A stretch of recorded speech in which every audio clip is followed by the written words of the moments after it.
Si Mang Pipoy, ayan, nakatayo. Tayo siya sa monumento na yan. Oo. Yan ang Nobel Memorial Sculpture. Ayan si Noe. Noe, gawin ka naman. Ayan, pupunta kami ng Town Hall para kumain kasi late na. Sige, sige, tawid, tawid.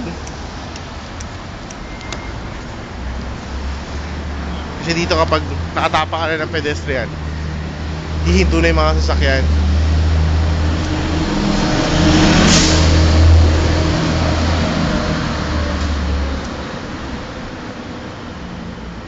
Ayan, naglalakad kami ngayon. Currently, nasa Pitt Street kami. Katabi nito, Pitt Street, katabi nito George Street. Okay, sige. Nasa